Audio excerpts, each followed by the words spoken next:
Psalm 34, verse 18. The Lord is nearest to the brokenhearted and saves those who are crushed in spirit. Proverbs chapter 3, verses 5 through 6, my favorite scripture. Trust in the Lord with all your heart and lean not to your own understanding. In all your ways acknowledge him. He will direct your path. These scriptures come to mind following the report of many deaths from last week to this week, including someone that I knew personally, and two that I knew, I guess you could say virtually. Didn't know them personally, but was affected by their life and the things they fought for and stood for. I just want to remind people that in the end, what's most important, I think, is knowing that there's an end here on this earth for everybody. Being a man of faith, I believe that there's a different life to follow that. And it may look different for some of us, because I don't think that everyone is going to have the same experience. I know there's a lot of beliefs and religions about reincarnation and about how the next life will be sort of in the same realm for everybody. I don't really believe that. But the main message, I think, needs to be whatever time that we have now to impact the life of others in a way that serves them rather than serves us. And always cling to things that are virtuous and keep you sober-minded, because it's a lot that can get us off track and shift our focus.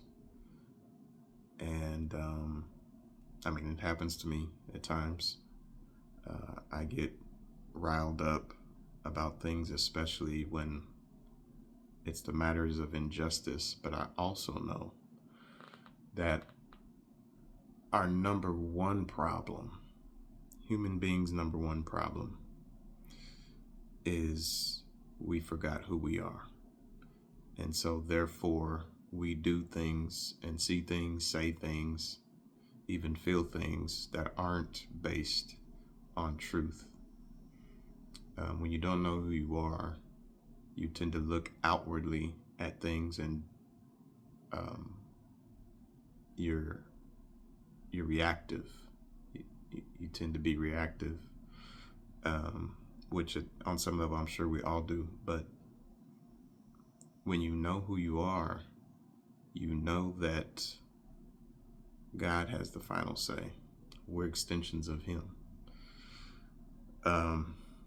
And if he is living in us, meaning we've invited him in to live in us and to become Lord in our life, where he directs our path. We don't direct what we want to do. We submit to what the Father directs. If we live our lives that way, then we have a certain understanding when it comes to life and death. Death is not the end. For some, it's the beginning of a better life. But it's realistically scary. This is all we've known, is our human experience, but we are both human and spiritual.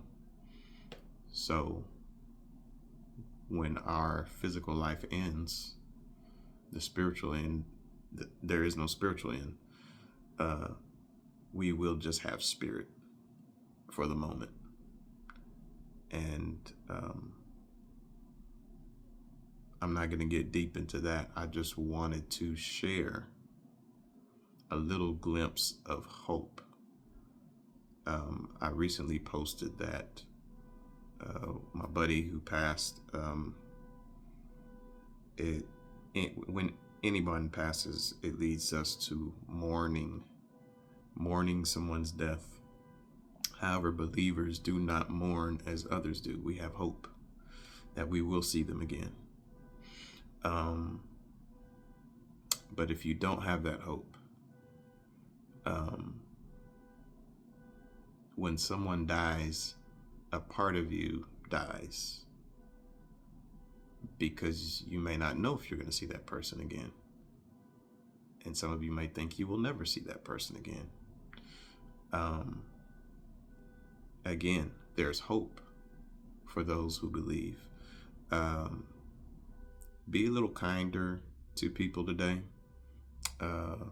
It's easy to get into political and social debates about things, because I do. I have a certain way I do it where it's not affecting my my mental health and my mood, and I'm not angry typing or anything. I tend to think carefully about what I say before I say it. But aside from all that, I decided that it's good to take breaks from that. It's good to take breaks from social media. It's good to take breaks from being so disagreeable. It's good to take breaks from the politics, from the news, from social media, from seeing the same thing over and over again on our devices or on our TVs. It's good to take a break from that and just either go out in nature, do something you enjoy, do something creative, meditate, pray, go be amongst community and friends, go help somebody, serve somebody. It's good to just get away from the technology for a while. So it may be a good idea to do that, because I'm considering doing that. I want to wish everyone a wonderful Friday, a wonderful weekend. And, again, just be kind to someone today. Be gentle.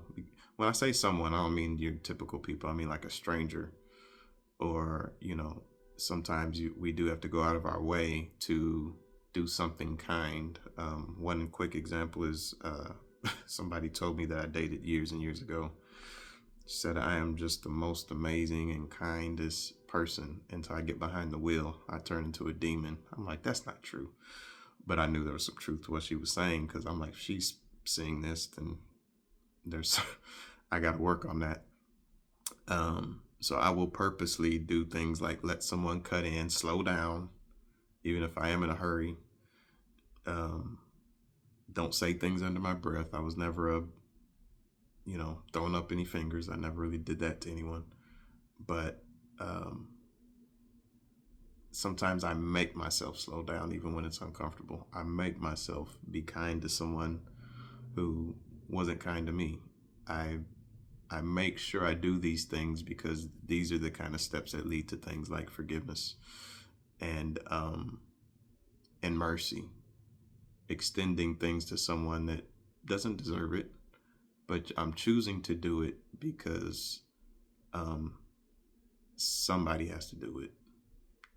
Not only that, it is the absolute right thing to do. Not only that, the things we get upset and riled up about in the end really aren't as important as we think they are. There are some very important things, but we can put 20 on a 10 a lot, 50 on a 10. And so yeah, hope that helps somebody. I didn't mean to talk this long. I'm rambling, but I don't do videos as often as I'm told I should. But hopefully whatever you want to call this, helps folks to just take a moment to breathe and just go do something different, do something out of the ordinary. All right. So again, happy Friday, happy weekend. Y'all take care.